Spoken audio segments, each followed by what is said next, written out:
Slavery. Slavery was not unique to Africa or Africans, but was in fact common on every inhabited continent for thousands of years. As recently as the 18th century, it existed in Eastern Europe, and it continued to exist in the Middle East after the Second World War. What was unusual about Africa was the magnitude of the trade in human beings within recent centuries. Within Africa itself, slaves were used for a wide variety of tasks and under a wide variety of social arrangements. The classic plantation slavery of the Western Hemisphere was much less common in sub-Saharan Africa, and some of the forms of slavery shaded off into paternalistic incorporation of slaves into extended kinship with the slave-owning family, leading some to question whether this should be classified as slavery.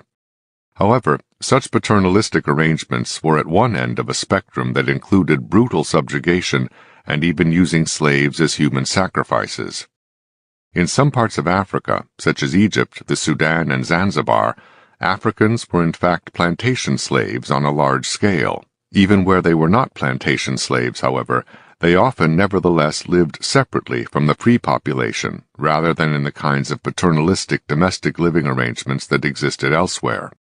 In these other non-domestic occupations, mortality rates could be very high, as in Tanganyika and Zaire.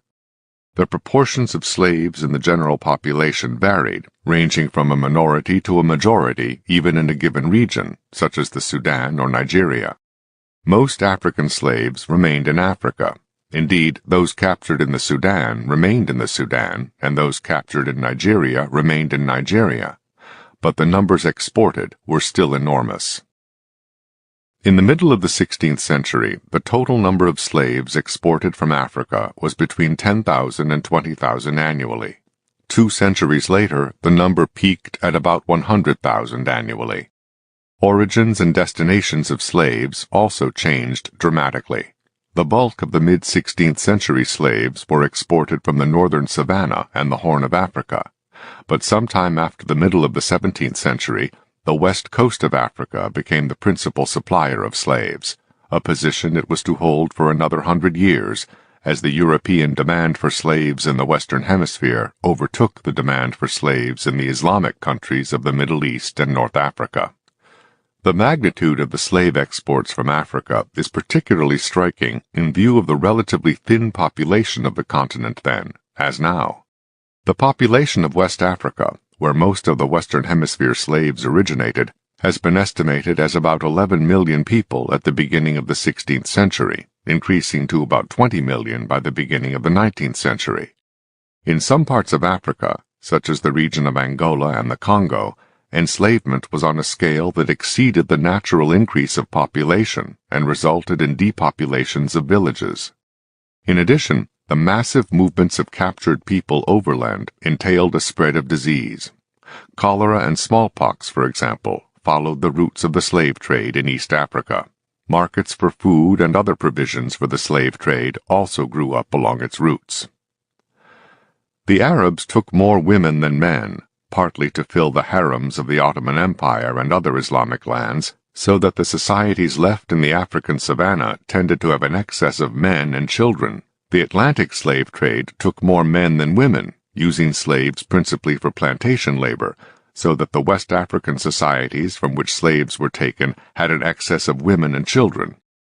In both places, the resulting sex imbalance in African societies led to a revision of traditional sex roles, including an increase of polygyny in West Africa. In both areas, slaves were mostly young adults, so that the slave populations were atypical of the general African population, nearly 1/2 of which consisted of children. By the time the Europeans discovered the Western Hemisphere at the end of the 15th century, Muslim merchants already dominated the slave trade in West Africa, as they did in East Africa and North Africa. The Islamic jihads of the 18th and 19th centuries created new Muslim states in West Africa, which in turn promoted enslavement on a larger scale. Altogether, between 1650 and 1850, at least 5 million slaves were shipped from West Africa alone.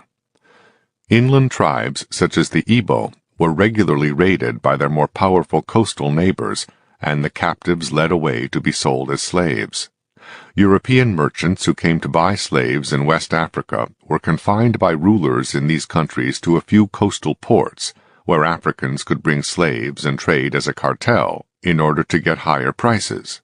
Hundreds of miles farther south, in the Portuguese colony of Angola, hundreds of thousands of Africans likewise carried out the initial captures, enslavement, and slave trading processes, funneling the slaves into the major marketplaces where the Portuguese took charge of them and shipped them off to Brazil.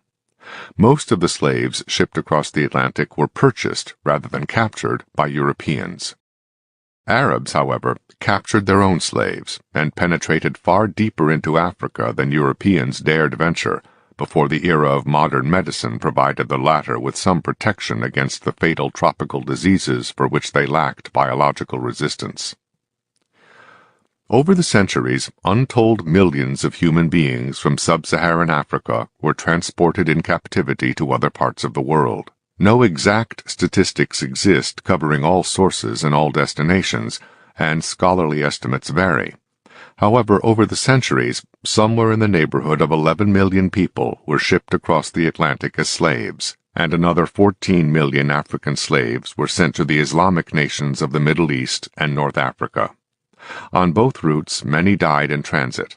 Moreover, these 25 million people were not the only African victims of slavery, for Africa itself used large numbers of slaves in many agricultural, domestic, military, and even commercial and governmental enterprises.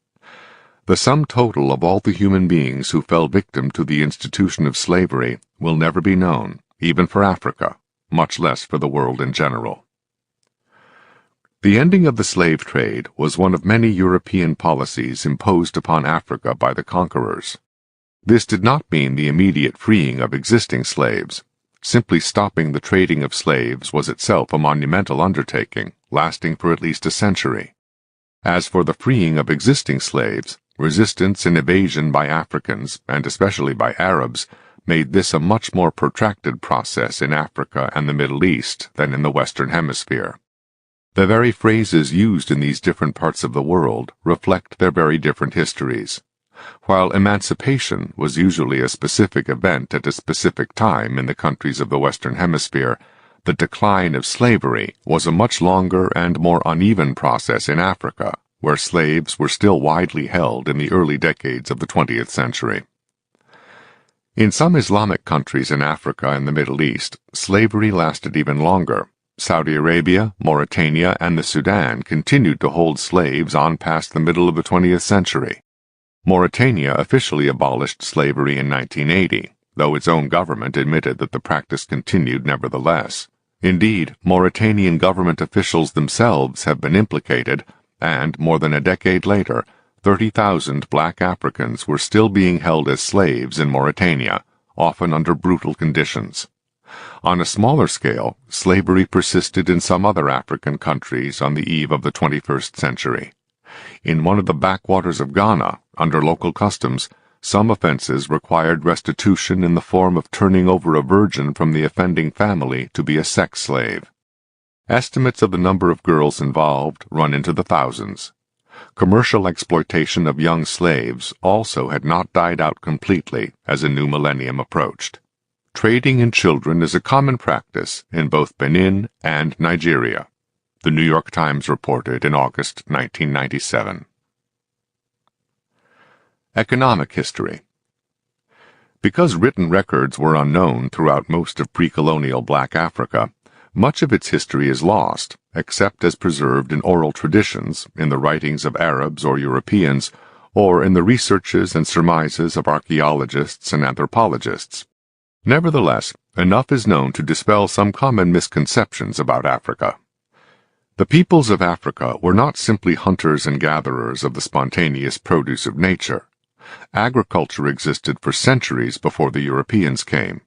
So did animal husbandry, in areas where the tsetse fly did not make it impossible. Iron, gold, and salt were likewise produced in Africa many centuries before the white man came, and in the late Middle Ages, Africa became Europe's principal source of gold. Cloth and clothing were manufactured in Africa more than 1,000 years before European colonization in the 19th century, and, while Africa later imported European cloth, it also exported its own cloth to Europe. Nor did the economy remain stagnant or unaffected by new options presented through outside contacts with Europe, Asia, or the Middle East. Many crops now regarded as traditional in Africa originated in Europe, Asia, or the Western Hemisphere, including cocoa, peanuts, and tobacco. Most of the rice grown in West Africa today was indigenous to Asia. Both local and long-distance trade existed in pre-colonial Africa, though within severe constraints imposed by geography. Caravans were one adaptation to these constraints, providing mobile marketplaces covering long distances, though at a slow pace that could take months for a round trip. International trade extended to the Arab states, to Europe, and to India. Nevertheless, Africa's general level of development and standard of living were well below those of Europe. However, the relationships of Africans to Europeans did not remain static, but changed very substantially over the centuries. In the early centuries of European explorations along the coasts of tropical West Africa, the balance of power was by no means so decisively on the side of the Europeans as it would become in later centuries. A 15th-century standoff between a Portuguese warship and African coastal boats with fighting men was indicative. The weapons of the Portuguese ship were not particularly effective against either the more maneuverable African boats or against the African coast, while the Africans were unable to board the high-hulled Portuguese ship. The two sides ended up trading peacefully, as many other Europeans and Africans of this era did. European firearms at this point were still primitive, inaccurate, and slow-firing, giving them no substantial advantages over bows and arrows or spears. Freebooting European marauders raided African coastal settlements for booty and captured people to enslave, but the larger European governments saw such activity as impediments to trade and sought to suppress it. Moreover, the Africans themselves were often able to fight off marauders, so that peaceful trade became the rule between Europeans and the peoples of the African coast during this era. This trade was controlled and regulated by African rulers, who were able to suspend it or terminate it whenever it suited their purposes. Not surprisingly, European traders often exchanged gifts with those who ruled in Africa, in order to remain on good terms and continue trading. This trade was not necessarily in products not available in Africa.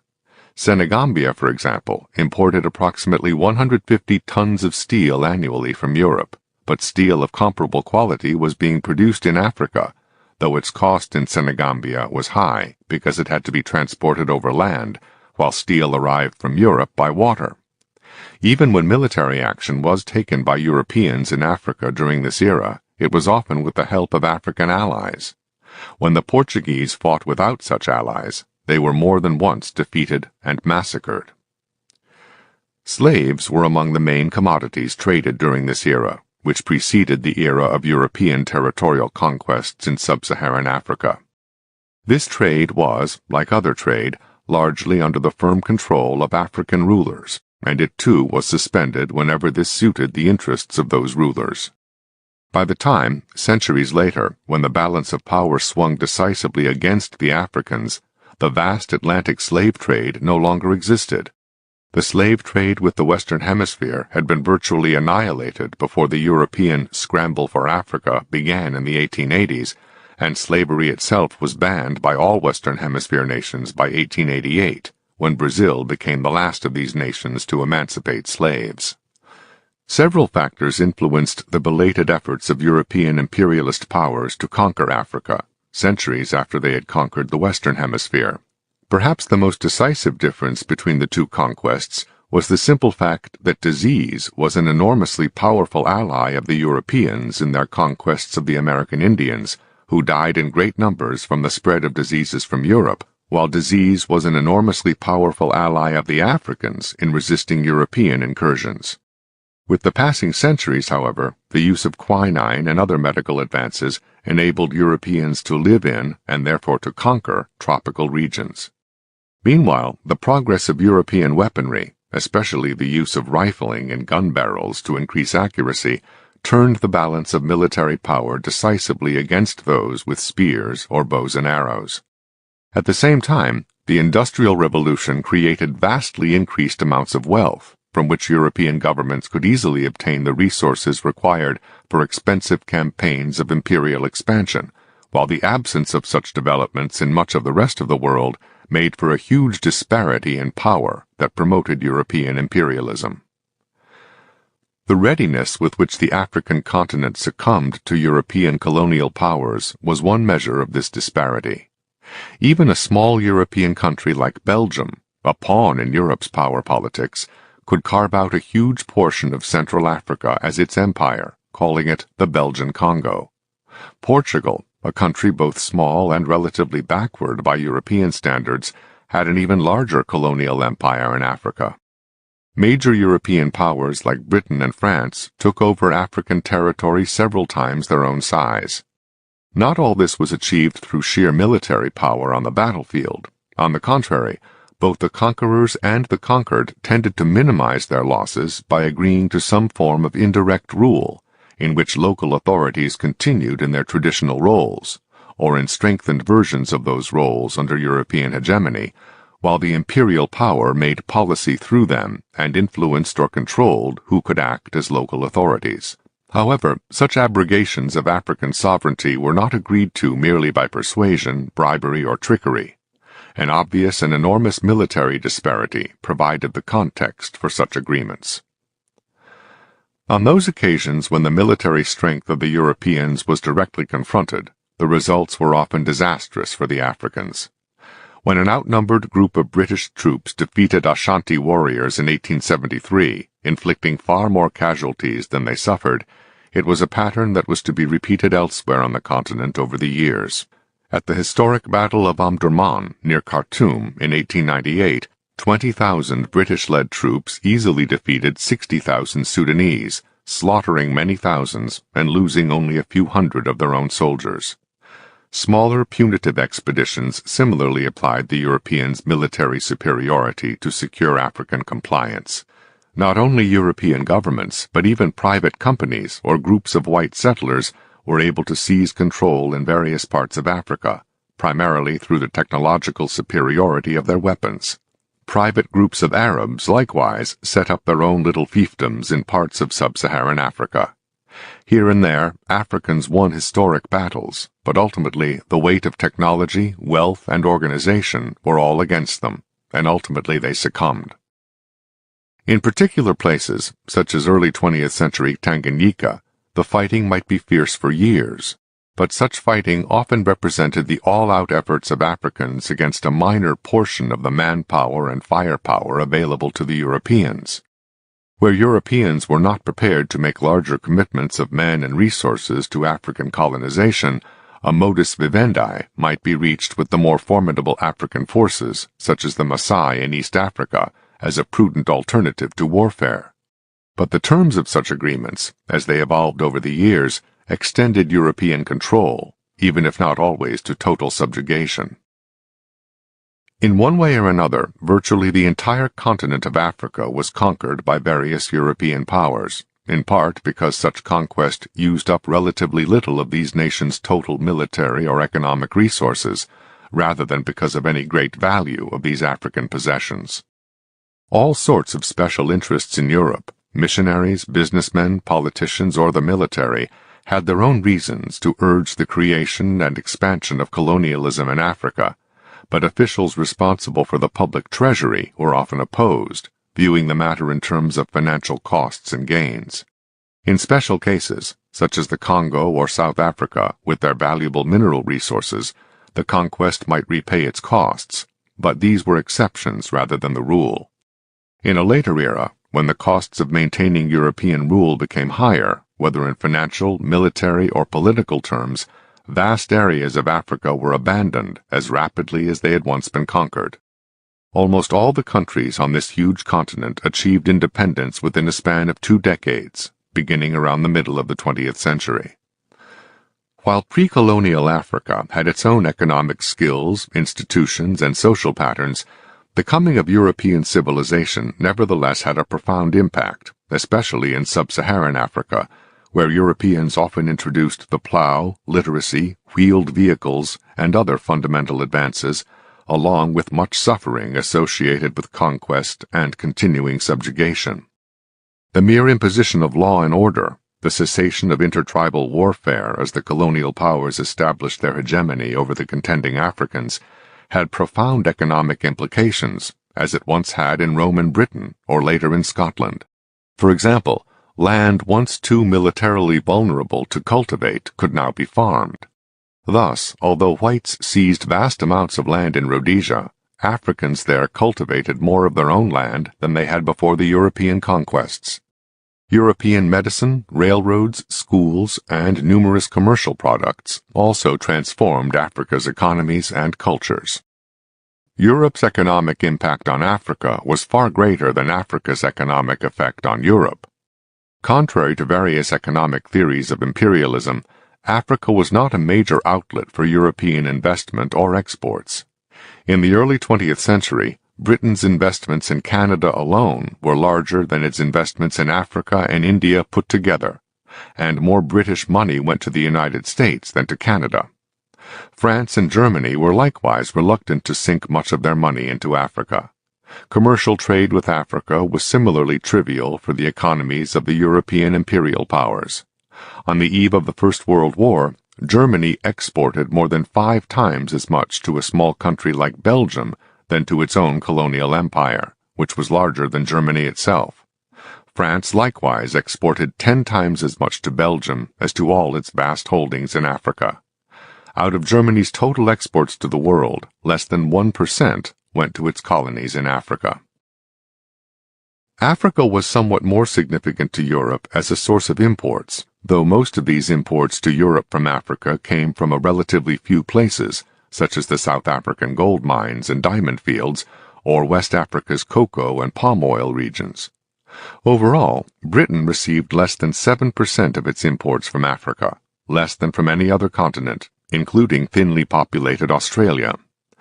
Nor were African colonies usually important sources of profit to European investors, or of revenue to European governments.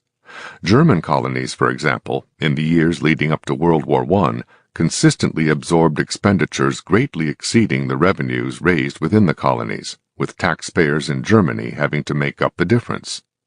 In the private economy, of 19 firms owning sisal plantations in German colonies, only 8 paid dividends. Only 4 out of 22 firms with cocoa plantations paid dividends, as did only 8 out of 58 rubber plantations, and only 3 out of 48 diamond mining companies. Viewed from Africa, however, the situation looked quite different. While trade with Africa was a small part of the total international trade of the European colonial powers, trade with these powers was a substantial portion of the total international trade of the African colonies. Moreover, African exports and imports grew substantially during the colonial era. In German East Africa, for example, exports of peanuts, rubber, cocoa, coffee, and sisal all grew several-fold in the relatively brief period from 1905 to 1913. Similarly dramatic increases in exports from British, French, and Belgian colonies in Africa occurred between 1938 and 1958. Correspondingly, Africa had rising imports, as well as more consumption of locally produced goods, both raising the living standards of Africans. Real consumption in the Belgian Congo, for example, rose 77% in less than a decade, between 1950 and 1958. In addition, the European impact on colonial Africa included creation of virtually the whole modern industrial and commercial sectors of many African countries. Europeans also introduced new crops and new farming techniques, as well as creating the modern infrastructure of roads, harbor facilities, rail lines, telegraphs, motor transport, and the like. One small indication of what this meant economically is that a single railroad boxcar could carry as much freight as 300 human beings, the usual method of transport in much of Africa, and could cover in 2 days a distance that would take a caravan 2 months. In addition to the economic changes directly attributable to the European conquerors, the consolidation of vast regions of Africa under a new law and order encouraged large-scale immigration of entrepreneurial groups from India and Lebanon, and these Indians and Lebanese created new retail and even international trade networks in East and West Africa, respectively. So dominant did the Indians become over vast regions of East Africa that the rupee became the prevailing currency in much of that region. However, just as Indians and Lebanese settled in Africa mostly after European imperial rule was established there, so many of them departed or were forced out after colonial rule ended. In the meantime, however, they added greatly to the economic development of the African continent. These benefits were by no means without high costs. In addition to deaths from military action during the initial conquests, and often later suppressions of uprisings, there were numerous abuses, injustices, and even atrocities committed against Africans by the conquerors. Forced labor was one of the most widespread and most deeply resented of the chronic abuses to which conquered Africans were subjected. The conditions of this forced labor, like everything else, varied greatly from colony to colony and from time to time. Even among contract laborers, however, conditions could be dire. In the Portuguese colony of Angola, during the closing decades of the 19th century, no contract laborer who went to the offshore island of São Tomé was ever known to have returned alive. After an uprising of the Herero people in German Southwest Africa in 1904 had begun with a massacre of 123 Europeans, a German general ordered his soldiers to kill every Herero, armed or unarmed, whether men, women, or children. An estimated 60,000 out of the 80,000 Herero were in fact killed before the general was recalled to Berlin. Not all the conquests in sub-Saharan Africa were by Europeans or by nation-states. The great imbalance of power created by firearms enabled freelance adventurers, whether Arab or European, to move into the more isolated or backwards regions of the continent and carve out small empires for themselves, whether to seize and farm the land like the Boers of southern Africa, or to collect tribute and slaves, as Arabs and Swahilis did farther north. These freelance conquests antedated the larger imperialism of European nation-states, which swallowed them up, along with African states and communities, in the late 19th and early 20th centuries. The most dramatic confrontation between these freelance empires and the new imperialism of European nation-states were the two Boer Wars, in which Britain imposed its rule on the existing independent republics that had been established by white settlers of predominantly Dutch ancestry, but who were no longer connected with the government of the Netherlands. The impact of European conquerors on Africa, for good and evil, was relatively brief as history is measured, about 3 generations, as compared to the centuries in which the Romans ruled Britain, or Imperial China ruled parts of Southeast Asia, or the Moors ruled Spain. Just as the 1880s saw the beginning of the European scramble for Africa, so the 1950s saw the beginning of their massive withdrawal. This withdrawal began in the northern tier of Muslim states in the 1950s, when Libya, Morocco, and Tunisia became independent, then spread rapidly southward over the next 2 decades, as Nigeria, Tanzania, Uganda, the Congo, Kenya, and other black nations achieved their independence. Much as the withdrawal of Roman rule from Britain led to widespread retrogressions, so in many parts of Africa the departure of the European rulers was followed by technological breakdowns, failing economies, and political chaos. African governments by the dozens were toppled by military coups in the post-independence era. The swift disappearance of newly attained democracy, as brutal dictatorships took over, led to the cynical phrase, "one man, one vote, one time." The elaborately fragmented peoples of Africa turned upon one another, sometimes with massive bloodbaths. Approximately 30,000 Igbos were slaughtered by Muslim mobs in Nigeria, 200,000 Hutus were slaughtered by the Tutsis in Burundi, and Idi Amin's regime slaughtered 300,000 people in Uganda. A continent once virtually self-sufficient in food, Africa became a massive importer of food as its own production faltered and in some places declined absolutely in the face of rising population. It was not uncommon for national output as a whole to decline absolutely for years in various African nations. In Equatorial Guinea, for example, the growth rate was negative for the decades of the 1970s and 1980s, averaging nearly -4% per annum for the 1980s and -9% for the 1970s. In Burundi, the annual growth rate of national output was -6% in 1994 and -18% in 1995, while in Rwanda it ranged from -3.2% in 1992 to -50% in 1994.